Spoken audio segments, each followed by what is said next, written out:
What's up, Peep Squad? Peep Squad is in the building, baby. Please like, comment, subscribe, share the video. It'd be greatly appreciated. Let's get down to the situation. Let's talk about Real Housewives of Potomac.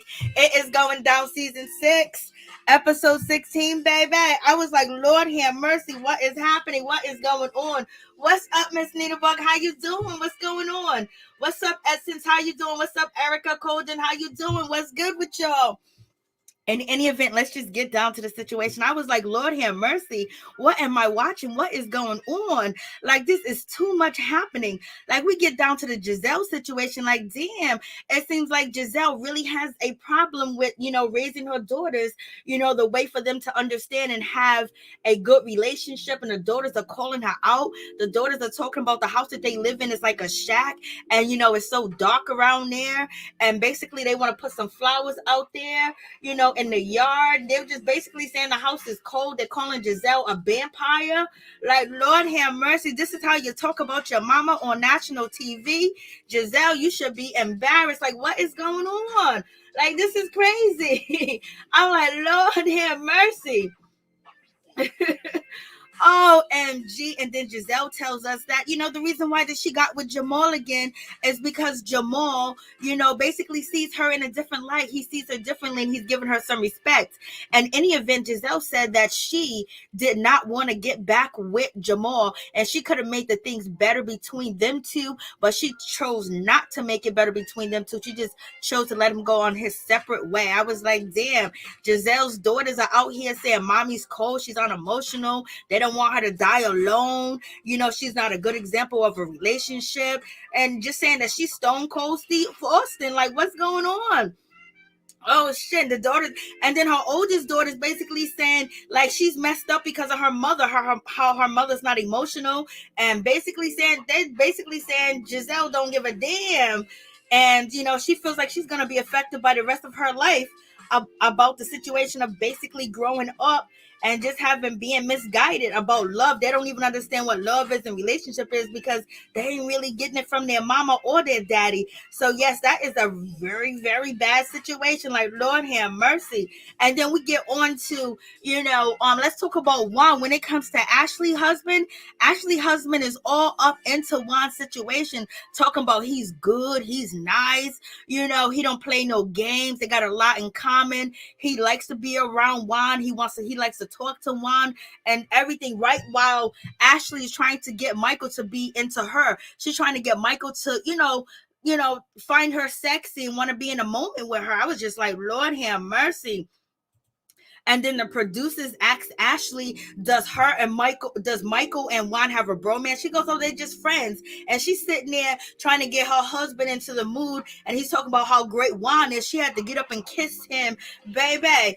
And basically just like, come on, let's change the subject. Like, she felt uncomfortable about the situation, or she thought that people were going to say, oh my God, look at him, he's crushing on Juan again. And then they showed all the things that Michael Darby said, and then Ashley got a problem with Eddie. I mean, Ashley got a problem, with Mia's husband. Your husband be doing the most. But in any event, I was just like, damn. So And then on top of that, her husband Michael is not sleeping with her. She don't kind of want to sleep with him, and every time she tries to get something from him, he don't want it. Like, even if she's trying to be physical nice to him and try to talk about the relationship, she's scared that Michael's back out here in these streets cheating and things of that nature. I was just like, Lord have mercy, what is going on in this situation? Like, yeah, this is crazy. And we get Wendy mother ain't no joke. Wendy said, don't start with that foolishness, girl. Don't even start. I did say sorry to you when you was a child. Don't play me like that. I'm gonna get up and go and walk out of your photo shoot. You ain't gonna play me on TV like that. Mama done got up and walked away. I was like, Lord have mercy. But in any event, Wendy is basically saying her mother's very dominant. She couldn't choose the things that she wanted to do when she was younger or desire. And basically she's saying her candle line business will probably be much bigger, and she would have probably started a few businesses if it wasn't for her falling in her mother's footsteps. And she's calling on her mother parenting being wrong. I was like, Lord have mercy. Wendy mother was not trying to hear none of that at all, point blank period. She done got up and walked away. So now you can see Wendy's mother's attitude a little bit. So you can kind of see why, Eddie's mom probably don't get along with Wendy's mother. But in any event, Wendy better be quiet. Wendy better be happy that she had the mother that she had, because she could have ended up like Mia and have a mother like Mia. And where would she be at today? So in any event, maybe it wasn't the best, but girl, you don't came out good. And then we find out in the situation with Mia, she right now is battling with her mother because her mother was babysitting the kids. And when Mia and her husband went out on their anniversary dinner, and mama was calling, and it was having a whole types of theatricalness going on in the situation. So Mia's as odds with her mother. G don't want her mother around the kids. Mia's talking about she had a flashback to childhood and she just had a breakdown. I was like, Lord have mercy, what is going on? Like, there's a whole lot of drama, but Candiace was good tonight. She wasn't a part of the drama at all. And Karen and Ray were very funny, jumping out the cake and the butterflies, baby. So what do you guys think about this situation? What's going on, Raheem Charles? What's going on, Major? What's up? How y'all guys doing? I'm like, Lord have mercy. This is a situation going on. I was like, why is Juan all over it? Hey, Johnson, what's going on? What's up, Neff? What's going on? Why is like Michael all like into Juan? Like, he is bigging up Juan like he ain't never had a friend before. And then Ashley acting like, she's new to the behaviors of someone like G. Yeah, G can slow down. G can calm down. But one thing about the situation, G explained that when he was getting cussed out by his mother-in-law, he didn't respond and he didn't say anything. So G know how to hold his tongue. It seems like he was kind of playing with Ashley, but he was doing too much. And Michael's gonna be off the chain on the next episode, y'all. What's up, April Morgan? How you doing? I'm just like, Lord have mercy. Like, Hey, Miss T, what's going on? How you doing? I'm just like, Damn, how old is Mia's husband? He's too old. Too old to be teasing. Too old to be teasing. But in any event, he's teasing Ashley, and Ashley's just acting like it's the end of the world. Like, girl, you are on vacation. You're supposed to be on vacation, having a good time partying. If you wanted a sleep vacation, you should have planned for another vacation, because you don't know how anybody's going to react because you're on vacation. And ain't nobody trying to go there to sleep. We got Robyn and Giselle. They're still pissed off that they got that shitty ass room, and they mad, and they basically feel like it's a bad trip. And they're talking about opening the door and basically saying Wendy is a bad host, and they are not feeling Wendy or this room at all, point blank period. And Robyn is definitely not feeling Wendy and Giselle. They're gonna go for the juggler when it comes to Wendy, because we got to talk about it tomorrow. But there is a reason why Giselle and Robyn are sticking to their stone and basically throwing stones at Wendy and won't forgive her, or even or not even have a conversation with her, and basically taking her words to heart and gonna try to ice her out, not talk to her and things of that nature, because there is a reason. And so it is what it is. Well, we got G's walking down the stairs with Mia talking about, oh, that ass is so tight. Like, Lord have mercy, he be acting like he's a teenager. Yes, you are right when it comes down to the situation, Miss Nita Bug. I don't know how old he is, but he seemed a hell of a lot funner than Michael. But he's not going overboard, but Ashley clearly doesn't want any attention from him, and then that basically gets him riled up to give her more attention. And so it's so cute that Eddie's sitting there putting on Wendy's shoes, baby. And we got Karen, she comes out, she is dancing, she is flossing, looking good, baby. Her and Ray let them know that we in love, we married, and we happy, and we don't got the problems that the rest of you mother effers have on this show. And also she said she's been married for 25 years, and she said unlike other people like Giselle. So Karen, why you shade Giselle like that? Why you do that? Why you do that? Why you shade her just like that? G won't stop. G ain't gonna let it go because she let him know that that it bothers him. Hey, what's up? What's going on, LSW? How you doing? Hey, Major.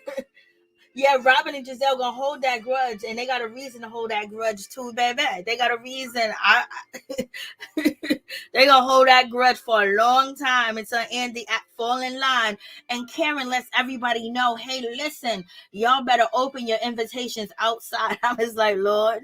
And that was pretty funny too as well. And then we have Ashley. She asked, Eddie about his situation with his parents. He said he recently just talked to his mother and things of that nature. But, he's leaving the door cracked. He's leaving the door a little bit open. But yes, his mother, his parents, his family wasn't around to see none of the kids born, him graduate from law school or get married or have all his children that he have now. And so he's definitely going to leave it cracked, but it's a situation, baby. Yep, they got issues going on, but it is what it is. It seems like he done moved on. He's like, bye, mama. And then we get to G. So G's basically joking around, talking about he's tired. He's like, he loves this trip. He could be anywhere else, or he could be somewhere sleeping. And basically G is throwing a shot at, Ashley. So you got that situation going on. And he's still bothering Ashley because Ashley's kind of perturbed. Ashley was talking to Wendy about how she's perturbed about G, like G's too much, and she's feeling a certain type of way about him. But damn, she don't be feeling a way when her husband be impeding on people, touching them, feeling on them, talking nasty, doing all the nasty ish that Michael does, and he's very uncomfortable. You got Karen talking about she was very uncomfortable around Michael. And, when they was at the reunion, people were saying, yeah, he said this, he said that. I want to do this to your husband. All types of stuff. And Ashley basically is taking it the long way. She's taking it the hard way. She is not feeling G. She don't want none of his attention. She don't want to have a conversation with him.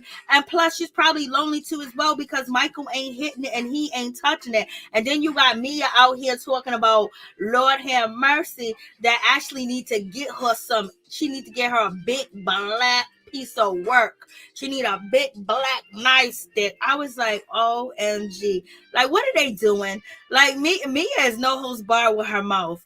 But in any event, you have that situation going on.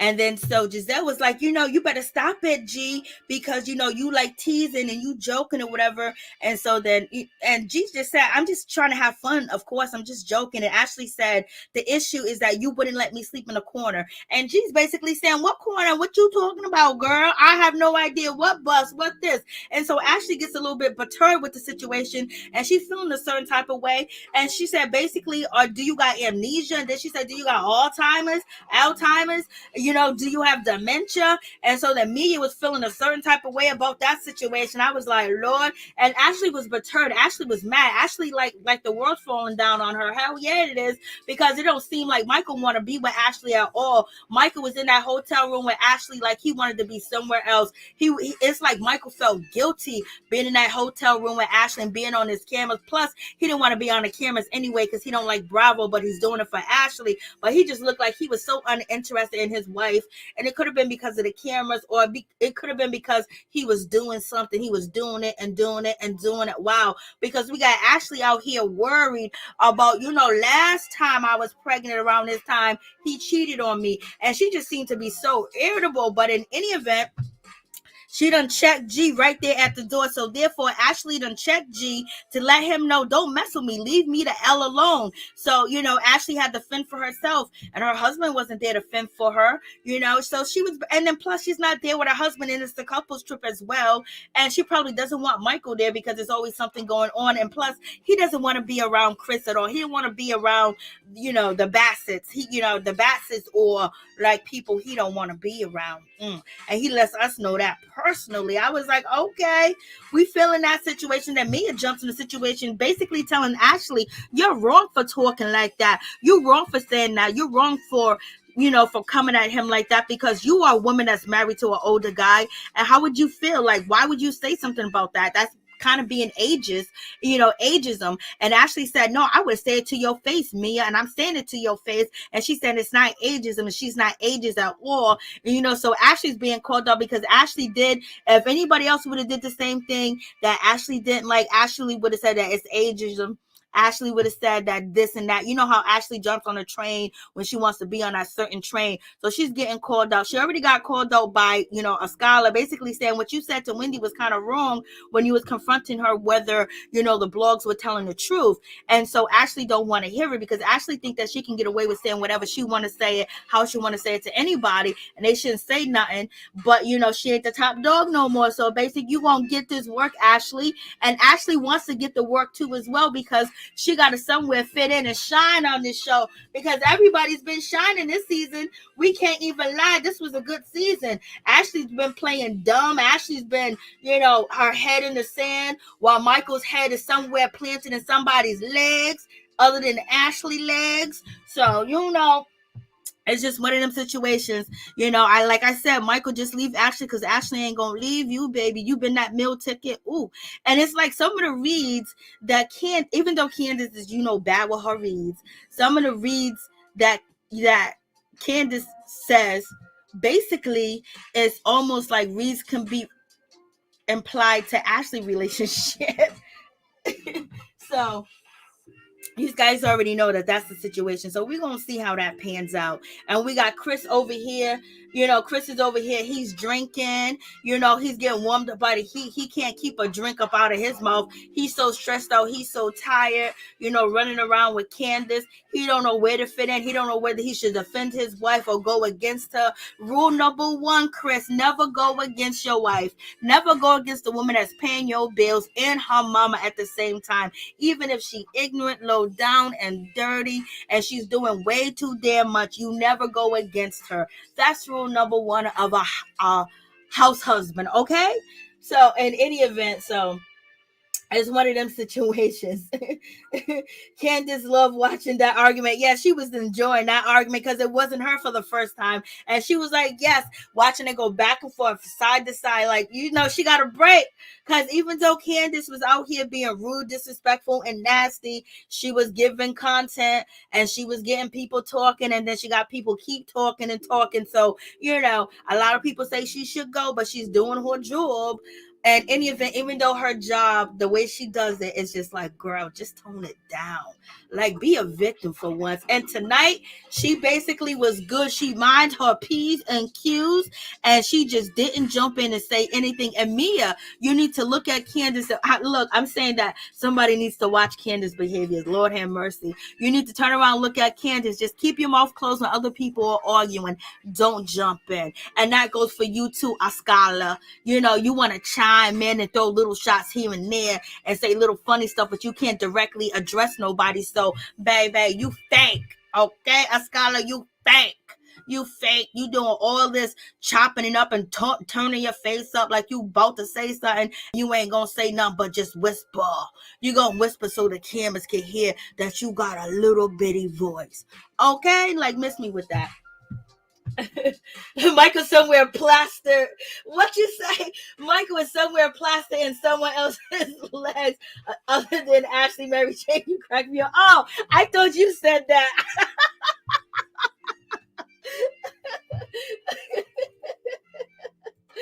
Ashley should be an expert in old man behavior, right, Miss T? Like, she should understand where he's coming from. He's an old rich man. He's just black. That's all.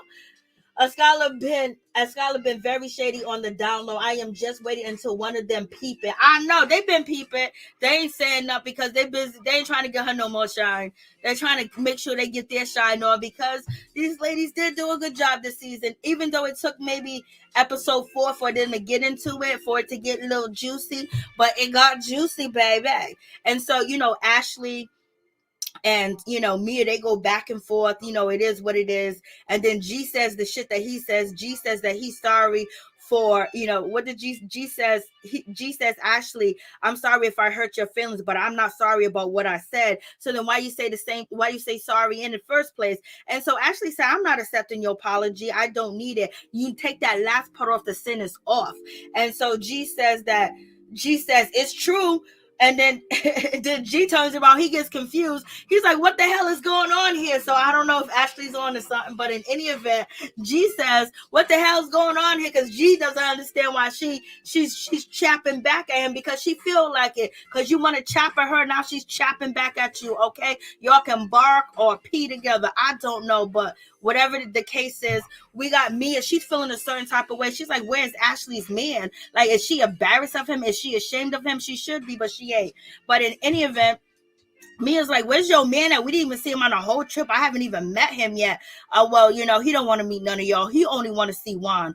Michael Darby only wants to see Juan. It is what it is. He's letting Ashley make some money. The question I have is Ashley allowed to spend her check from the Real Housewives of Potomac and keep it to herself? Or does she has to take some of her earnings from this show and split it with Michael and pay all the bills too as well? Because he's been born, he's not a born millionaire, but he's been a millionaire for so many years. So is he letting Ashley stack her check up, or he's telling Ashley she has to pay some part of the bills? I believe Ashley probably be volunteering to pay part of the bills, because she was swiping money from Michael to pay her mama, and Michael stopped that situation. So these guys, let me know what you think about that. I was like,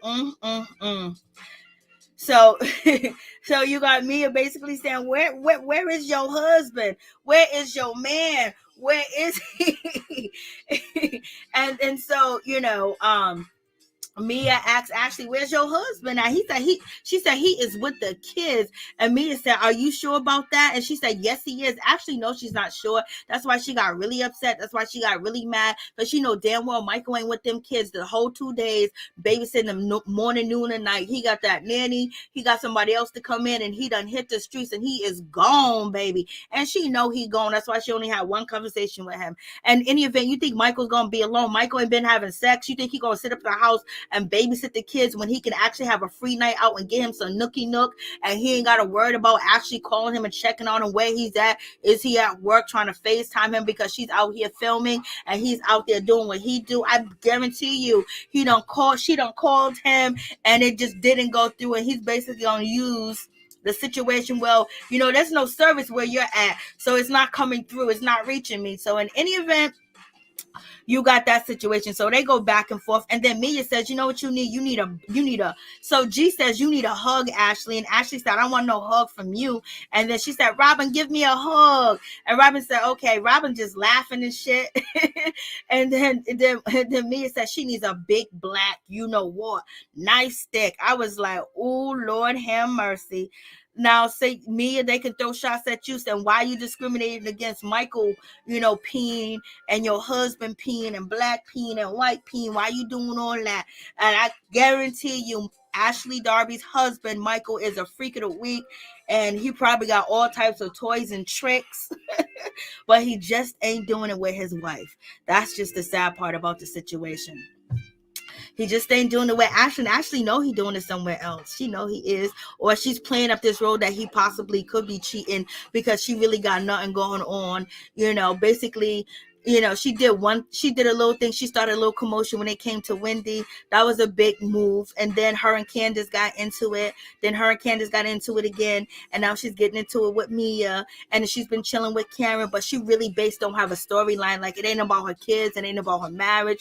It ain't about shit going on with Ashley. She's just, showing up. She basically taking Giselle role. She's trying to keep her situation out the streets. And you got Ashley said, do you got something to say? You got something to say, Mia? Because I know there's a, there's an undertone. We can make it an overtone. I was like, who are you trying to get tough with, Ashley? And then Ashley, corrected Mia that she said, Alzheimer's wrong, Alzheimer's wrong, aka dementia. And so, Ashley loved to do that because she's still upset with Wendy because Wendy corrected her on her English. And I told you, Ashley likes to correct people on their English to act like she's the most properest one on the show and she got the most education. But when Wendy came in there and corrected her, she really despised Wendy for that. You know what I mean?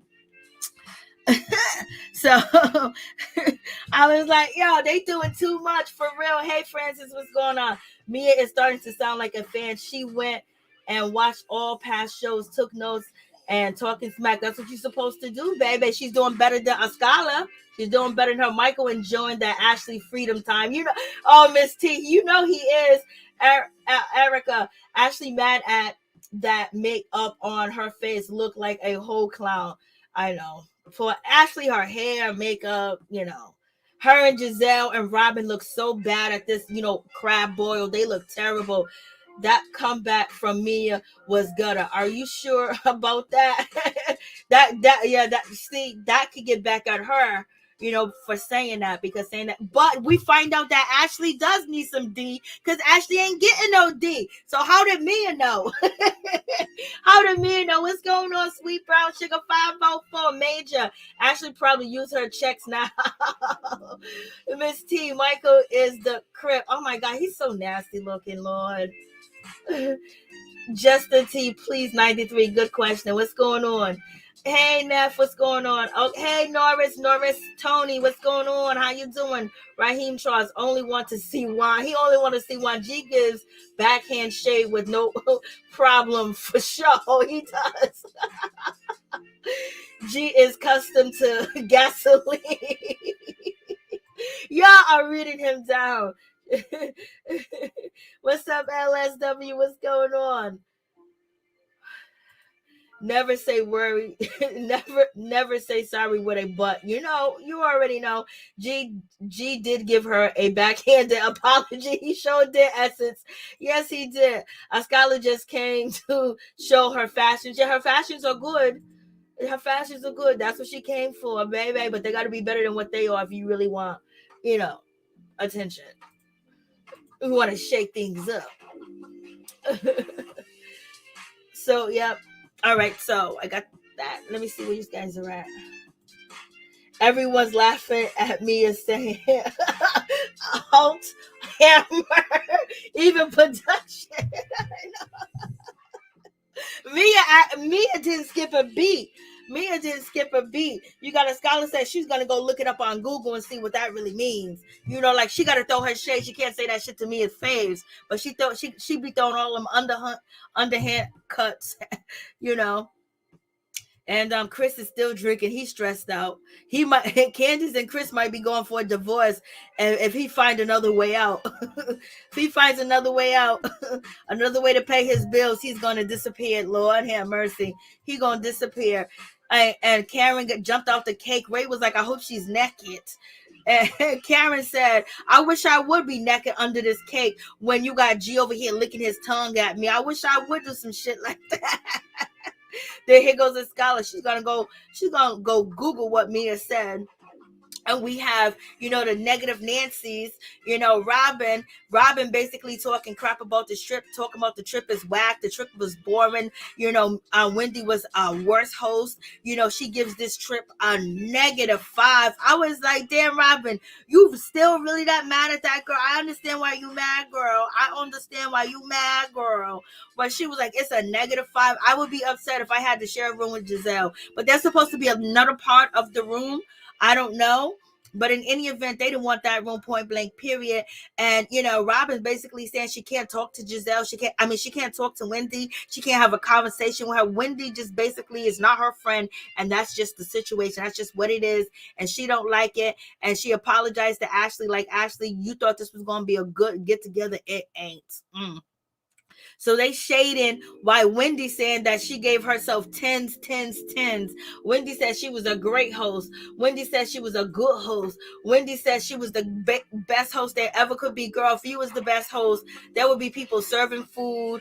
There would be like valet. There would be somebody cooking. There would be somebody making up the beds. There would be somebody trying to make Giselle and Robyn comfortable. There would have been somebody to assist her up and down the stairs, help them ladies carry their luggage up there. Lord have mercy. But it wasn't a bad trip, but it seemed like a trip that you planned with your regular degular friends, and you all pinch in, you know, to get to get a room.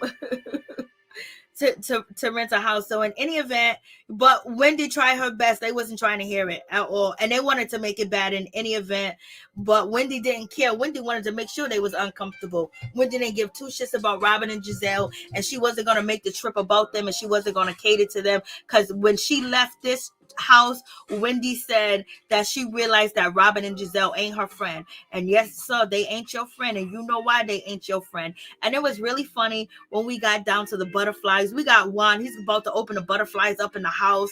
Then he goes outside with Robyn. The kids locked Juan and Robyn out the house. They locked them out the house because they don't know what was in that box. They didn't want to come in the house. And Juan's trying to bang in on the glass door to get back into their little small townhouse that they got, that little mini-me. They got a 2-bedroom on TV for like 15 years, 2-bedroom small. Robyn, you really done splurged that money. What is going on with these big deals? But Robyn is moving into a big house. You know, they had to suffer a little bit to get to where they needed to go. But in any event, them kids are funny. Them kids are locked Robyn and Juan out the house so they can't get in. But the butterflies was cute. Robyn is calling the butterflies moths. Giselle said these butterflies are dead. How did Giselle get dead butterflies? Like, what's going on in that situation? And then she's calling them moths too as well, because they want to throw shade. We got Candiace calling the butterflies roaches. Why is she calling the butterflies roaches? Like, why is Candiace calling these butterflies roaches?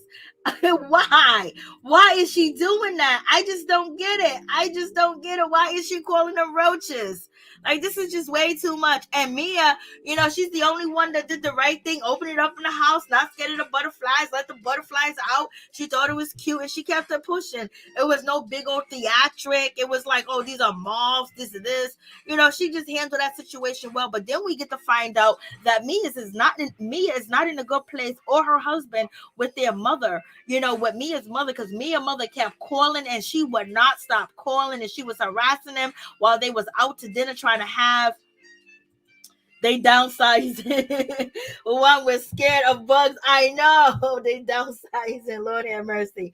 And so in any event, so we find out that, you know, Mia's mother was having a situation. Maybe she was nervous. Maybe being in this big luxury, you know, condo that you have upscale, she don't know what to feed your kids. It's not like she's in a hood. It's not like, you know, it's just like your sister's kids, because there's a list, there's a calendar, you know, that's things for her to follow. And so all this unstructured time with the kids, you know, maybe it was too much for your mother, Mia, and maybe you needed a schedule like your sister has a schedule for your mom. And in the event, maybe it was too much pressure, because if she's never spent the overnight with them, which you have said, that maybe she felt inferior. Maybe she felt scared. Maybe she felt like she wasn't a good grandmother. Maybe she felt like she wasn't connecting with the kids. Maybe she was having a breakdown, and that's why she was calling you and panic because she does have mental issues. Because this is what Mia is saying, that her mom has mental issues, and she remember as a child how her mom used to just disappear and go away. She disappeared for Christmas. She disappeared Christmas Eve. Like, when she would try to ask her mother things, or she was frustrated, her mother would just go crazy and run out the place. And this is how Mia ended up staying with her father and end up getting, like, you know, 3rd degree or 4th degree burns on her face. You know what I mean? So maybe she should have had some assistance to help the mother, or maybe a schedule, or maybe it was just too much at one time that you were going so far away when you went on a trip. But then the mother really was feeling a certain type of way too, because after they left, you know, the trip with, you know, Wendy, they had an anniversary dinner, and they left, and 2 hours they had to come back. Maybe it was just too much. Maybe your mom felt that she was being used. Maybe you should, you know, it's probably mental issues, but I think Mia put put too much pressure on her mom. And so they're very disappointed because the mom ended up cussing out G, and she called G and she said, "Won't you come over here and watch your effing kids anyway? These are your effing kids," because she didn't know what to feed them, and she called them. And so, that's basically saying that she's concerned. She's being a pest. She should know how, but she spent 10 years in prison, and it's a whole new environment for her. This is not like the structured environment she has with your sister. So in any event, she cussed out G, and G basically don't want her mother around the kids at all, point blank period. And they felt so bad because their kids had to see their grandmother act, have an episode. And also they should explain to the children about, they probably need to assist grandmother more. They may think that she's an able-bodied adult, but maybe she's not. So in any event, that was just a sad situation, and they're back to square one with it. I'm just like, damn. And so, Mia was a really cute little girl. And I guess this picture was taken before Mia ended up getting the scars from the oatmeal. Mia just has a tragic story, but I think she's doing too much. I hate this. Mia had bad mama drama. Wrong road. Yes, good point. Thank you. The anxiety got to her mother. That's what it sounds like. I would DoorDash dinner to mama. You won't have to work. Yo, Miss T. Why they don't use Uber? You got Safari. You got Erica Mena. They won't use Uber. They won't use GoPuff. They won't use DoorDash. They won't use nothing to go get their diapers, their Pampers, baby formula delivered. They won't use assistance. If, all Mia had to do is like basically know what her kids like to eat, order all that shit, have it at the house. Like they could just make the situation so much less difficult, but they do. Then we get to the situation with Giselle's, daughters, they're pretty much disappointed in their mother. That basically these girls said that their house, that they said that they moved into a shack, y'all. Why did the girls say that they moved into a shack? Why did they say that they moved into a shack? I was like, Lord.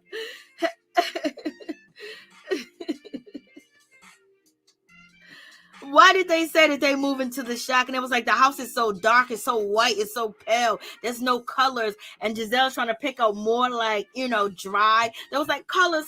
So basically,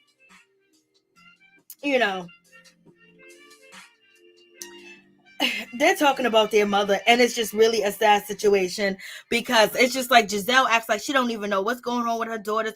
It's like she didn't even know like how she feels about how her daughters feel. Her daughters were basically, saying that they moved to a shack. There's no colors. They hate it. The color outside is so dreary, but it's going to be better. I was just like, damn, the daughters was just out here just reading. Then they talking about their mother. They don't want her to grow old alone. They don't want her to be by herself. They said that, and Giselle said that she was dating. They said, "Oh, you only dating because you're bored." And it was like, don't bring no man to Karen's party because you don't know how he's gonna behave. Because Giselle relationships on these shows, on this particular show, has just been really bad. And her daughters don't want her to be alone. They care for their mother, but basically, they just calling out their mother that like, yo, listen, you never provided, a stable relationship. Even one of the daughters said they don't even remember their mother being married to their father. They can't even remember the relationship. So was like Giselle and, her ex-husband not, really not together at all. Like he was really probably gone all the time. Her daughters is just like, yo, this is just a hard situation. And they was like, they don't know how to be in relationships. Mama's cold. It's like, damn, how do you treat your kids, Giselle? Are you even thinking about them? Or do they fend for themselves? But somebody taught them something because they are smart and they're efficient and they know the problem. They can see the problem in you and point it out and tell you right on national TV. One of her daughters said that she's a vampire. I was like, what? A vampire? You calling your mother a vampire? Giselle said, I'm gonna get better. And then the oldest daughter said, it's been 50 years and you haven't got better. This is a 50-year struggle. Her daughter said, this is a 50-year struggle. Them kids can read. Them kids was reading. Her girls are very cute. And they are so pretty. They are so pretty and they're so smart. And it's just like, they're calling out their mother and their father like dad. They haven't seen no stable relationship. They don't even know what love is and how to be in a relationship because they really their life growing up has not been patterned after love and connection and supporting. And Giselle's not that person because she's so unemotional. She's so detached. And it's like, damn, Giselle, these are your girls that you gave birth to. I know you felt them coming out. So you forgetting about them. You forgot that they need some attention. They need some love. They need some help. Didn't your mother and your father love each other? Who was your example, Giselle? For you to get the example from your mother and father, you should be able to give that example to your daughters, just if it's coming from you, Giselle. But maybe Giselle didn't get it. Is she repeating, a generational curse? Like, what's going on, Giselle? I'm just like, Lord have mercy. So the kids are just sitting there like, yo, mama, we ain't see nothing from y'all. To call her a vampire, I was just like, yo, that's hard. That's hard. And they basically saying they don't remember shit from their mama and daddy. Basically they learned that somebody taught them something though. They learned something, and they don't want Giselle to be old and lonely, and they don't want her to die alone and shit like that. I was like, Lord, these girls ain't no joke. And they talked about the house that they live in. These girls, her daughters are too much. They talked about the house, and Grace is like, yo, I don't even, like, we're screwed up because of you, Mom, because you didn't take the time to show us love. You didn't take the time to show us affection. You didn't take the time to encourage us. You didn't take the time to give us love, to give us support, and even talk to us, and even teach us. I guess they learned on their own, somehow by the grace of God, that they're not wild out here in these streets. And in any event, she said, you screwed us up. Like, we're going to have a hard time having a relationship because of the way we grew up. And she's talking about mama and daddy. And daddy's a preacher out here acting like he's saving the world. He needs to go home and save his damn daughters. That's what he needs to do, is save his daughters before somebody get a hold of them. And they don't know what to do when somebody get a hold of them, because they ain't never experienced the love that this person is going to pretend like they love them and cherish them and give them that good, and then play with their minds and their emotions and things of that nature. So you need to go home and preach to your daughters. You need to be next to your daughters. You need to be teaching your daughters. Before you take care of somebody else's home, take care of your own home, baby. Felt bad for them girls. I hope it's an act, because it's really just sad. So you see the importance when it comes to Jada Pinkett Smith and her daughter and her grandmother, for them to have the red table talk, because people are not honest with their children or have these conversations. And sometimes the children lack knowledge of a lot of different things, and your parents is supposed to teach you that. And these are things that you can't learn in a classroom, So the daughters done called their mother and their father out on national TV. So make sure your Sunday ceremony is about that, Jamal. And in any event, we got Ashley. She's still having the same problem. She's worried about Michael cheating on her ass, and he don't want to give her no sex. She ain't getting no sex. So in any event, when it comes to Mia was correct in the situation, because Mia said she wasn't getting none, and she definitely wasn't getting none at all. The problem is Giselle doesn't have a storyline, so her daughters will have to fill the gap, unfortunately. That's what I was thinking. I was like, yo, they can't be that bad. Like, it can't, like, Giselle, if this was true, I know Giselle wouldn't let this be on TV, because Giselle don't be trying to teach one. Like, Lord have mercy. What's up, love? Giselle was shocked to hear this information. She wanted to call. She wanted to call. Cut. Lord have mercy, Ace. Those beautiful young girls seem more mature than their parents. Yes, they do. Lord have mercy, Francis. The good doctor, Reverend Bryant, is a dog in these streets. Lord have mercy. I definitely think the girls have been saying this for years. They have. Sadly, the parents aren't listening. Yes. Jamal needs to stop chasing women. He needs to chase God and food. What's up, Tony? So in any event, Ashley basically is having problems because Michael don't want to talk. Michael don't want her to touch him. Michael don't want to have sex. Could you imagine? He don't want to touch her. He don't want to have sex. And usually, they be coming after you. They be wanting it. Oh, can we have sex yet? Ashley don't want to have sex either, because the doctor told her it's going to be a little bit uncomfortable if she does, So she's not all the way healed yet, but Ashley would do anything for Michael. And Michael said, baby, I don't want what's in between your legs. Please keep it, save it, hold on to it. Maybe one day we can try it again. In any event, like he ain't sexing her, she's going away. Michael is getting it somewhere else. Either that or he's in love with porn, or Michael, he's supposed to be working in porn. He's supposed to be making adult films and things of that nature. So maybe he's getting it on set, and maybe he's in a whole different crew of people. If you're chilling with porn stars, and basically porn stars that got money, and they getting money, porn stars don't usually run their mouth. You know what I mean? They're different than you just picking up girls at the strip club. If they're actually professional, because they don't want a bad reputation that they spilled the beans. This is why it took so many years for us to find out about the porn industry and how they were spreading, diseases, and the testing that they started to do, and how people was affected by, that was actually working in amateur and adult films. And all these different companies were using these people, making billions of dollars and giving them zeros, and they was on drugs. So in any event, Ashley's struggling to get Michael to love her, get Michael to pay attention, even when she tries to touch him. The doctor says, keep trying, keep persisting. Maybe he might turn on.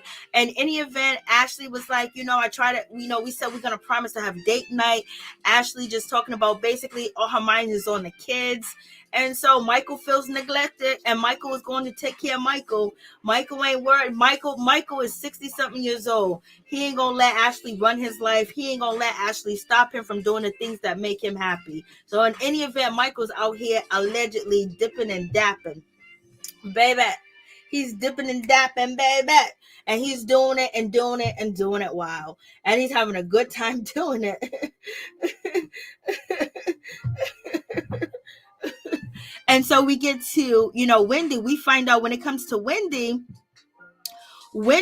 Candiace, her husband Eddie's actually setting up everything and helping her with her business plan and helping her put things together, things of that nature, And so, so I knew Eddie was going to jump in and help Wendy, because Wendy was lost and confused. She might got 4 degrees, but she don't know shit about putting a business together.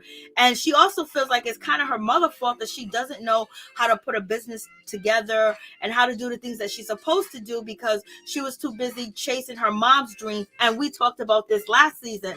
And so, so now she confronts her mom, but Eddie's a good man. Eddie made sure everything was okay because his money was going to go down the tubes. Set up a photo shoot, got the family in there shooting them. You know what I mean? So they got that situation going on. And then Wendy is having a confrontation with her mother, basically saying, Wendy said she remember, that she did something to her son, and she ended up apologizing to her son and saying, I'm so sorry. I didn't mean to hurt you, and blase in a third. And so, and then Wendy said that she thought back in the situation that her mother never said sorry to her. And she said she wanted to cry. And Wendy's mother was like, I don't want to hear that. Like, what are you talking about? Stop that lying, Wendy. Don't start it now. Don't do that. Don't do that. Don't do that. So basically, Wendy's mother was like, what are you talking about? I did say sorry. I did say sorry to you. And then, because Wendy mother said it's so good to be a doctor. And so that's when Wendy jumped in and just basically was like, she wasn't able to chase her dreams and things of that, fulfill her dreams. She had to fulfill her mother's dreams. And then, Wendy said, just because the process worked doesn't mean it was the right process to go through. And Wendy mother said, just because the process was difficult doesn't mean it was the wrong process. Who's to say it's the wrong process? So basically, Wendy mother is not backing down. She said, okay, what I did, you said, thank me now, cry later, but you thank me now. You thank me now. Look, thank me later. And so basically the mom saying, I made the right decisions for you. I chose the right thing for you. And now you want to cry, but you need to be thanking me. And so basically the mama said, I did the right thing. Wendy said her mother never said sorry. And the mother was like, yo, don't start right now, Wendy. I was like, she's about to cuss Wendy out. Wendy mother said, I said sorry. Wendy mother said, shut your mouth. She said, shut your mouth, Wendy. Don't you do that to me. Don't you start that. Wendy said, Mom, yes, you didn't say sorry. And Mom said, I'm going to call an Uber. She's not about to call me an Uber and get up out of here. Mom put on her glasses and she walked up out of there. Everybody's begging her to sit down because they're supposed to have the photo shoot for Wendy's candles. So Wendy got 2 moments to, place her product placement with her candles. Wendy mother done got up there and walked away, y'all. Wendy mother did not want to hear that, but Wendy, you could have a mother like Mia. Be thankful that you did it. Okay? Be thankful, girl. Even though her mother is dominant, but at the same time, what I think the mom should have had done was she should have said, Wendy, these are the goals, and this is what I want you to do. This is what I want you to accomplish. I want you to become a doctor. I want you to do this, this, and that, because this is our tradition. But at the same time, if you can complete these tasks, the things that you want to do extra on the side, you are allowed to do them, and we'll put effort in the things that you want to do. But these are your main tiers. And so basically, she could have had Wendy work even harder, or ask Wendy, what would you like to do? But in any event, it's cultural differences. Today now, people let their kids decide what they want to do. You know what I mean? They don't force education. They don't force religion on their children. That's like the standard protocol when it comes to, like, if you want to be like everybody in society. But most families tell you need to go to college, you need to get a job, you need to work, you need to graduate, and then basically make a career. But there's so many people are doing different things now and becoming millionaires and becoming successful, because a lot of people go to college to make more money. They want to be a doctor, they want to be a lawyer, they want to be a surgeon, they want to be an engineer, they want to be a nurse, because they want to be able to provide, have money, and be able to live a comfortable life, and then also gain the knowledge to help people if they choose that to be their profession. But at the same time, we got kids that are becoming millionaires with not even going to school, not even going to high school. You know what I mean? So it's a different ball game. But in any event, the traditional way is the best way, but doesn't mean that you're going to be guaranteed a job, because this is why everybody's out here screaming, school debt, school debt, school debt. Please, Biden, get rid of the student loans. And he didn't. And the word out on the street is Wendy owes $1 million allegedly in student loans. And Wendy said, yes, she did, but don't worry about it. So you have that situation. And then we got the most creepiest situation. Michael don't even look like he wants to be there with Ashley. He looks disgusted. I completely understand the African parent pressure. My father is from Ghana. Yes, that pressure is very strong. And, they don't have, to say that you want to do something else, that's blasphemy. You know what I mean? And as far as when somebody else say, you know what, I want to be an astronaut. Okay, let's see what we can do. What about the mother-in-law not liking the daughter-in-law? Ashley needs to divorce Michael, take half of his money, and sue him for child support.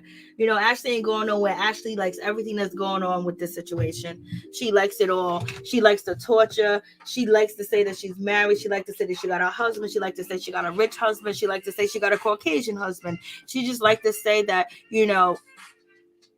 that she's all right. And whatever Michael does, Michael's going to do, and she's going to be happy with it. She don't want to run. She wants to be there. He wants to go. Michael just seems so not into her.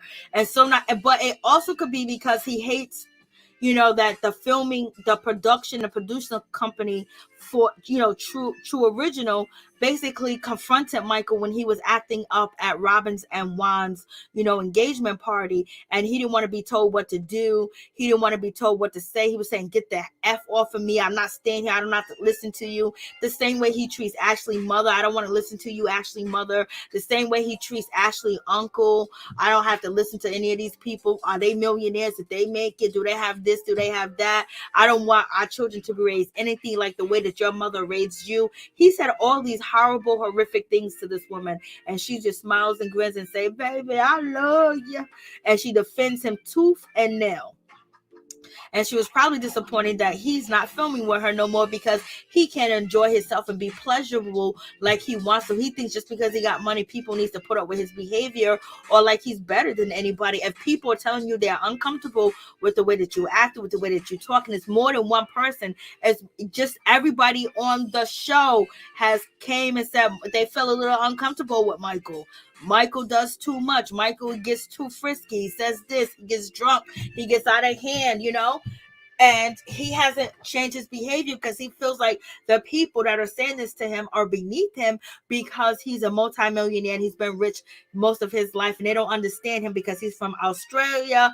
And then that's where Ashley goes around telling people, but yet she wants to shit on G. Okay, Ashley, your man didn't even want to kiss you, but Michael used to own this hotel. It's called the Watergate Hotel, and he sold it. And so He's there with Ashley, and it just seems like he's just not into it. He's not into Ashley at all. He's looking at her like, ugh. Like, why did she put this on? He's looking at her like he feels guilty. He's looking at her like, I don't deserve this. He's looking at her like, I wish I could just walk away. I just want to say goodbye. I love you. I love our children, but I'm just not happy. I'm just not satisfied. This is not what I wanted. He just looks like he's guilty, like he's been up to no good. He looks like he's uninterested. He just looks like he just wants to walk away. He just like he wants to go, but a piece of him is just holding on to the situation.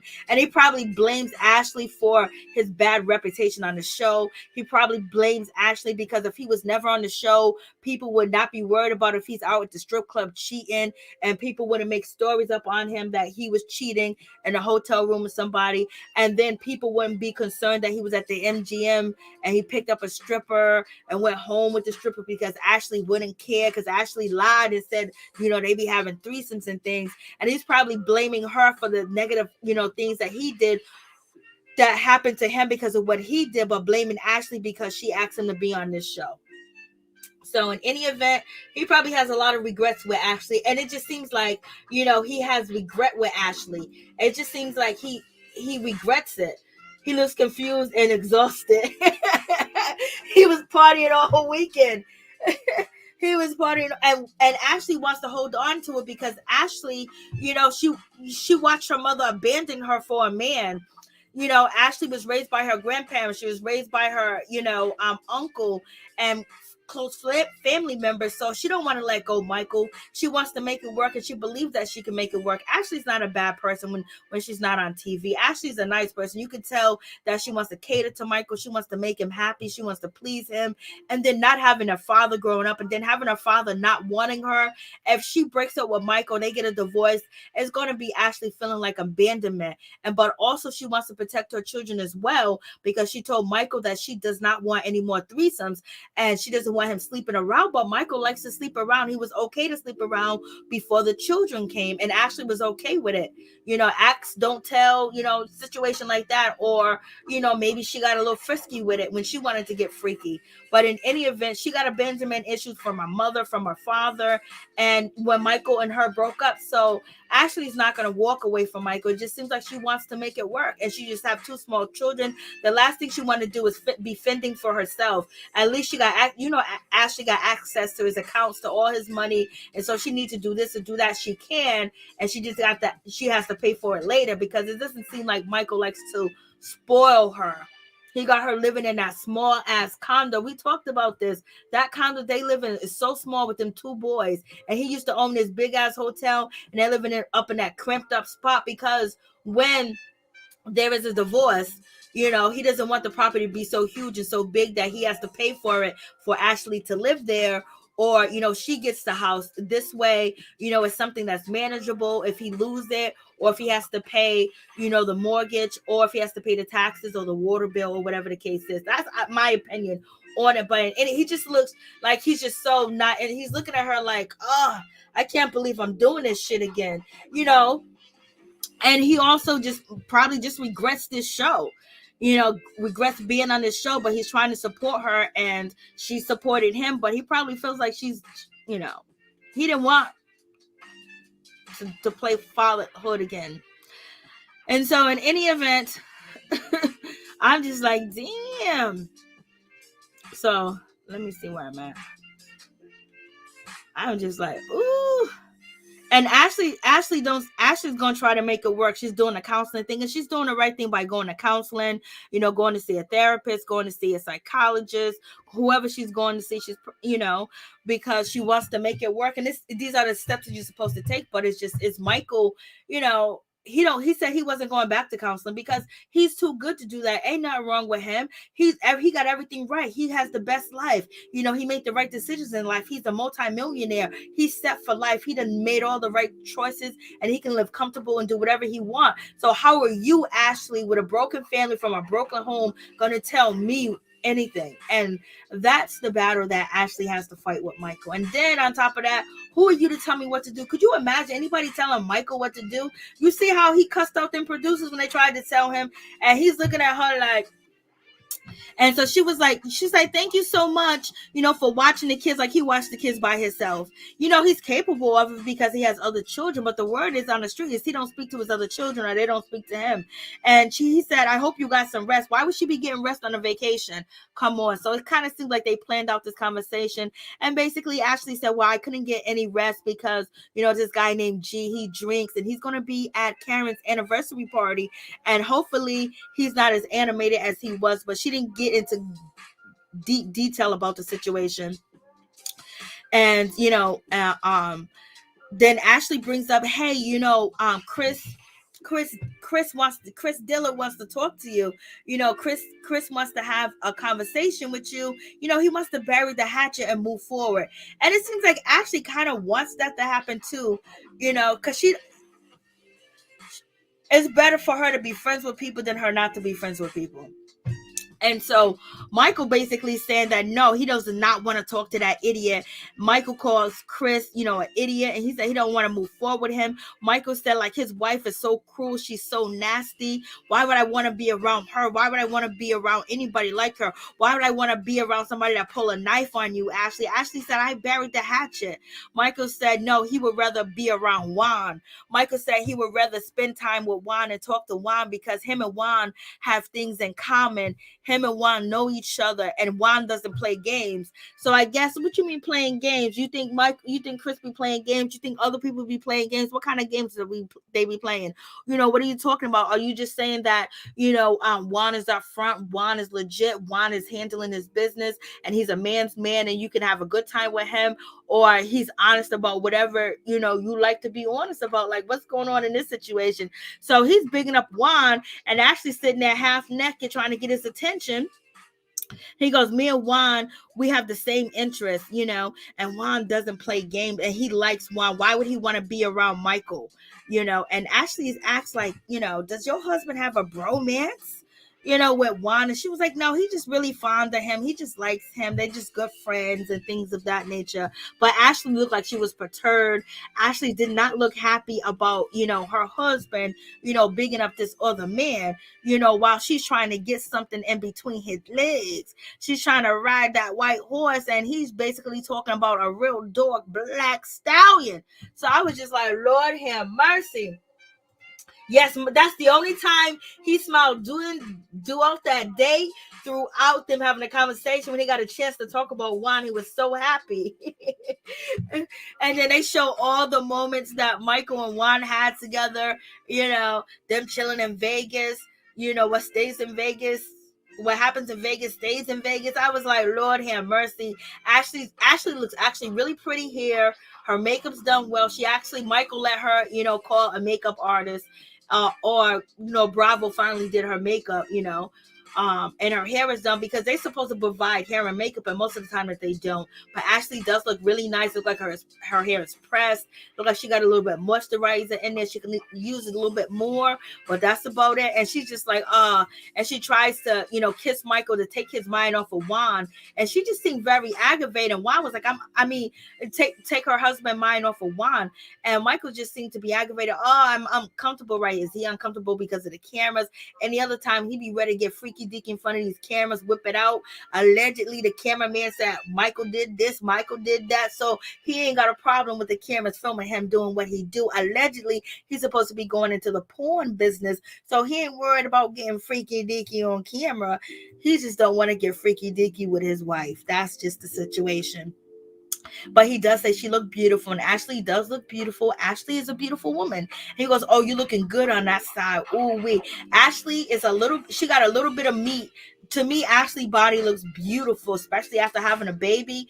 But Ashley is even more snatched than she is in this picture. She's more snatched now. I mean, she is snatched to the gourds with her body. Ashley didn't play around. You seen Ashley going to get, working out, doing yoga while she was out there, on that little couples trip without her husband. And so they get into the bathroom, and Michael's like, oh, look at the toilet. The toilet has all these buttons. And it's just like, he just totally was so enamored and so amazed by the toilet that he probably built. probably a really nice debate, or maybe the toilet has some buttons on it where you can use to pleasure yourself. I don't know. But in any event, Michael was very happy with the toilet. We get Giselle, her doctor, saying that she is low down and dirty, basically saying the kids are calling you a monster. They're saying that you're emotionalist. The kids are calling you cold. But the doctor only said that the kids, her daughters, are calling her cold. I add all the other shit in. So please like, comment, subscribe, share the video. It'll be greatly appreciated. Please like the video. Please share the video. It'll be greatly appreciated. Ashley definitely has that clap back. Yes, she got it back. I mean, I think she looked beautiful there, but she's even more snatched than what she was in that particular filming. But in any event, Giselle went to go see her doctor that she really never sees. He says that she's her favorite client. Well, you need to do some more work, doctor. We need you to get down to the nitty gritty. You need to get in there and tell her, do you need to, do some operation on her heart? Because Giselle, I don't know why you're so cold. Is it because of Jamal? Is it what has made you so cold that you can't show your daughters love and attention and affection and nurture them in the way that they're supposed to be nurtured? Because ultimately that means that Giselle is having some issues, and she's at a realization that, damn, I thought I was doing a good job being tough and being cold-hearted and not showing any feelings, that they're going to pick up, that they're going to be tough, they're going to be bossy, but all they wanted is a hug and a kiss, and for you to support them and nurture them with love so they can nurture somebody else with love. You know what I mean? But in any event, the doctor said, yes, we got some work to do, baby. So it is what it is. And Giselle looked like she's really shocked, like, oh my God, I just really thought I was doing the right thing. And then she talks about Jamal, and she talks about being away from Jamal really hurt her because they was being so close together, and then all of a sudden they wasn't together. And when Giselle says that, Giselle's basically saying, I didn't trust him. He was away for days. He was away for weeks. He was busy doing this, busy doing that. And then we had COVID. So basically Giselle said she didn't trust him. If she couldn't see him, she didn't trust him. You know how the old saying goes, I trust him as much as I can throw him. So if I can't throw you far enough, that means I don't trust you that much. So in any event, she's having issues with, that's why she left Jamal, because she couldn't trust him, and he was definitely out here doing the things that he was doing. And now he has a little bit more respect for her, and she's trying to bring Jamal back into her life. And it's basically co-parent even better, because their daughters are lacking love, and they're lacking the understanding of their parents' love and loving them and showing that they love them and appreciate them. As you guys know, the restaurant that Jamal brought for his daughter, it ended up foreclosing on. It ended up closing down during COVID. The daughters didn't have to pay any money for it, but that restaurant that he brought for his daughters, ain't shit no more. It's closed down. So he hasn't really left. How he let that happen? So that restaurant foreclosed. It closed down. It was closed. It was shut down because of COVID. And so in any event, there's a lot of other restaurants where people with less pockets are still open, Jamal. So in any event, maybe it was just for the show, who knows? But the kids definitely need their mama and their daddy before, it's so much better to work with them now than to work with them when they're 25, 29, 30, and 40, and they have this warped understanding. So hopefully Giselle is serious about it. Maybe it's just a storyline, because Giselle is a Giselle. Jamal did as a storyline. I bet he got a PPP loan. Those children didn't want that restaurant. I know. Hey Mo, what's going on? So basically, old Giza is the same with everybody. Oh, Mo hit right there below the mother effing belt. Giselle still trying to push that COVID narrative. Women, stop lying. That man was with everybody, right, Major? Giselle net was telling on her, Lord. Miss T. Giselle had a breakdown over the way her husband treated her during their marriage. I feel she's dead inside. And that could be, Francis, you might have a real good point. Cherry, what's going on? Jamal cheated her, which she tries to ignore and tries to be tough with it. And that's why the doctor did say to them that she needs to be more open with her kids about the situation and explain to them how she really felt about the marriage, how she really felt about what happened, how she really felt about what Jamal did to her. And the doctor was saying that she has to have an open conversation with her kids, because she basically shut off and didn't tell her daughters anything. And Sherry, thank you. I forgot that he did say that. That reminded me of that. is, hey, Black Lavender, Mia had that snapback for Ashley. Yes, she did, girl. She said, where your man at? Are you sure? And we already know Ashley's not sure because she told the doctor that she wasn't sure what he was doing because Michael has been MIA. And around the same time that she was suffering from postpartum depression, he went out there, cheated on her last year. So Mia was on the money. Everything she said that Ashley wasn't getting sex and Ashley wasn't getting sex, and she said your husband might not be at home with the kids and he might not have been. So yeah, baby. Francis, I think Michael saw the children being born. That's a turn off for a man, but he has other children. You know what I mean? He has 3 other children, I believe. He has grown adult children. Ashley got her sexy outfit on, and Michael thinking about Juan Sopo. Juan Sopo. Oh, I like that language. Go ahead, Black Lavender, with the getting it together like that, saying Sopo. Ashley definitely has that clap back. Yep, she does. Okay, so, all right, so let's get to the other situation. Where is it? Okay, let me turn Ashley off. I guess it got, so I think it's this. Okay, so we got that poor situation. So we get to Michael. So Michael's feeling a certain type of way. So right now, this is going to be on the season finale. Michael is feeling a certain type of way, and he talks to Chris, and he said, Chris, for somebody that wants to bury the hatchet and shit like that, well, you need to apologize for putting your hands on somebody. And I guess Michael was just being ignorant because you already know Michael's drunk. Look at his face.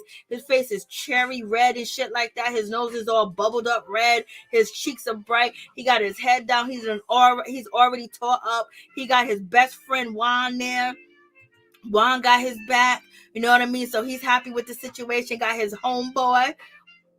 I ain't gonna say the other word. We got Ashley and Candiace acting like they get along, but they gonna end up arguing. They smiling, and Ashley's happy that Michael is gonna be going after Chris because Chris kind of came at her sideways afterwards, or she felt that way, but he was really apologizing to her, and then she felt like probably she was double teamed by Ashley and Chris when they was over there on the couples vacation. Now she got Michael talking his shit, but she's probably still embarrassed, but she's glad that she got somebody defending her because ain't nobody defend her. Gizelle didn't jump in, Robyn didn't jump in, nobody jumped in. Only person that tried to jump in was Miss a scholar, and our scholar was whispering under her breath, so you don't need a friend like that.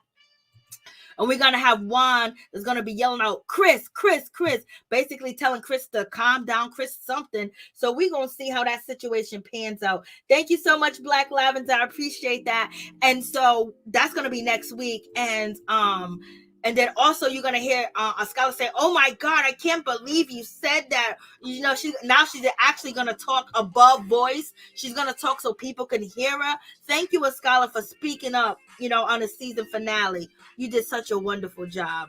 And then we have Ashley. She cussed out her husband, and she tells her husband, "Listen, that mother effer didn't want to have a conversation with you. He didn't want to work things out. He didn't want to engage with you. He basically wanted to shame you." And Ashley is probably, not Ashley, Candiace is probably absolutely right. Damn well Michael don't want to have a conversation, with Chris. He don't like Chris. He can't stand Chris. And then, probably hearing that, him feeling like Chris and Candiace probably jumped up on his wife, and then Chris put his hands on him, and Chris didn't apologize to him yet. He's feeling a certain type of way towards Chris as well. You know what I mean? And so, Ashley knows not Ashley, but Candiace knows what's up. So Candiace basically is trying to tell her husband that he wasn't trying to have a conversation with you. He wasn't trying to treat you right. And, Chris is going to act like, "Oh no, no, you're wrong. Calm down. You got to see both sides of the story." And she was like, "No, that's not the case." And the case is Chris needs to rock with his wife. He should never disagree with her and do all that other shit like that. Do that shit at home, but not on TV, not in front of your enemies. And this is the second time this shit done went down. Okay, you got to pass the first time, but you shouldn't even got to pass the first time when you was trying to yoke her up, even though she was being outright, belligerent, but she was okay. You know what I mean? But you still got to have her back. That's your wife. She's paying your bills. You're supposed to be her number one on the show, that she can always count on you, even though she's, acting a fool. But you can say, "Calm down, honey. Just relax." Maybe you guys need to work out words. You and Candiace have code words, like, words like, oh, bubblegum means calm down. Tooth fairy means you're doing too much. You know what I mean? Like, maybe they need to have code words with each other so they can communicate better without yelling and screaming, or him putting his hands on her. And then, we already know Candiace can't communicate when she's mad. Candiace can't communicate, period. Sometimes, like, she just got to go below the belt, and then nobody actually get to what's the problem, because she's going to cuss you out. So in any event, she's going to tell Chris, she was like, you know what? He didn't want to have no dialogue with you. And Chris tells Candiace, you need to see the other way. Then she says, you need to shut the F up. Don't be talking to me like you crazy. I was like, damn. Candiace said, mother effer, you better shut the hell up and stop talking to me like you crazy.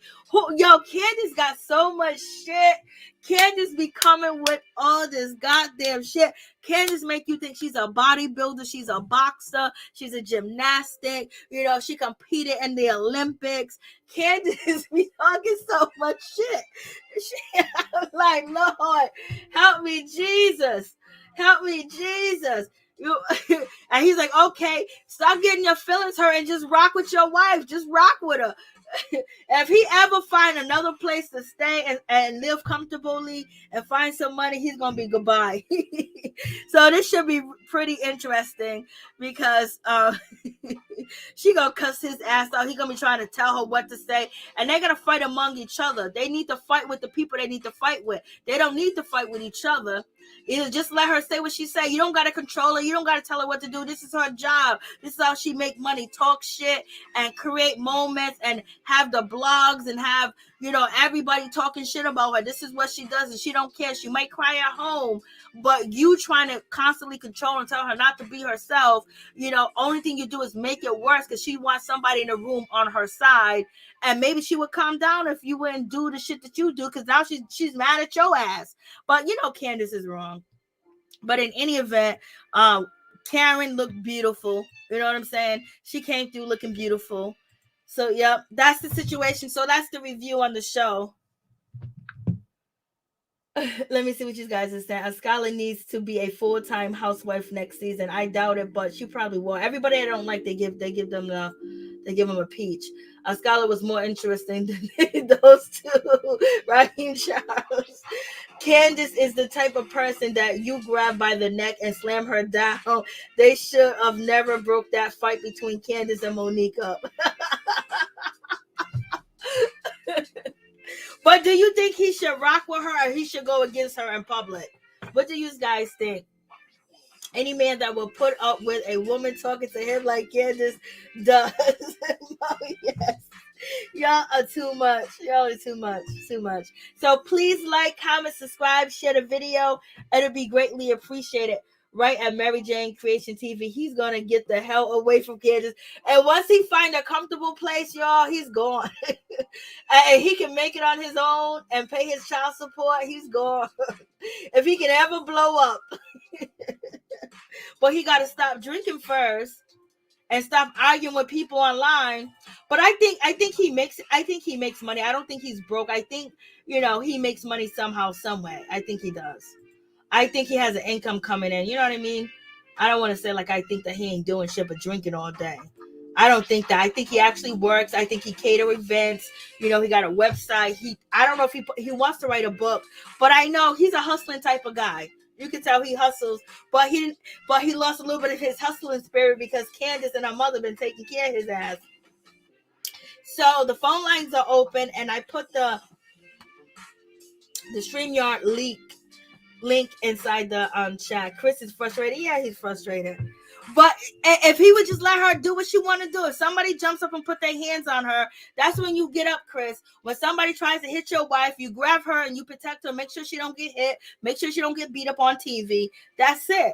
But other than that, she ain't going to listen to you. She's going to start arguing with you. You're going to take her attention off the person that she's arguing with. And then now she's going to cuss you out and emasculate you in front of everybody else. You know how this rodeo go. She ain't going to pay you no mind. You couldn't even get her up out that chair. So you can't control her. Just let her be. She feels like she paid a cost to be the boss. So if she wants to act a fool in public, that's what the hell she going to do.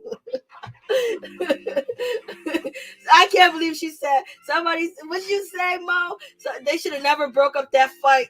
I was like, Lord, Mo, why you go there?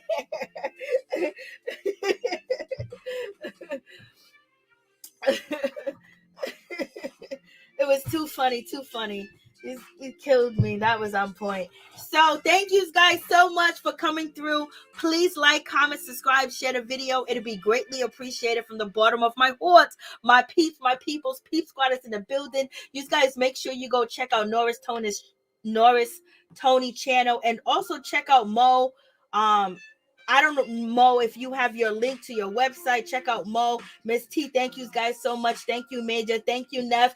I hate to see Candice disrespect her husband in public. I know. But she ain't gonna listen to him when she's going in. He should have looked at her and said, you ain't about that life. Great recap, Mary Jane Creation TV. Thank you so much, Ace. I appreciate you so much. I appreciate each and every one of you guys that came through tonight. Thank you, Major, for coming through. Raheem Charles, Black Lavender. Thank you guys so much, Miss T, Mo. I appreciate y'all. LSW came through. Ace came through. Miss Sugar Mama 504. If I forget you, my bad. But thank you. Sherry came through. I appreciate each and every one of y'all. Thank you. Information Man, thank you for coming through. Appreciate you as well. Who else? Okay, this is Jess the T, please 93. Miss Nina Bug, thank you for coming through. I appreciate it. I appreciate each and every one of y'all. Thank you guys so much. Thank you, Francis, for coming through. I appreciate you. I'm trying to see if I can make sure I say what's up to each and every one of my peeps and my peoples, because Peep Squad is in the building, baby. We're in the building tonight. Yes, sir. God is good. We are here. I want to say R.I.P. to Snoop Dogg's mother. That's a sad situation. That he lost his mother and she was suffering from an illness for a long time. So R.I.P. And you guys already know I said R.I.P. to Tommy DeBarge. That was really sad. It's just a whole lot going on. So say you just make sure you say I love you to the people that you love, for real, for real. Candice is giving G vibes. Candice is a mess. Thank you guys so much. Much love.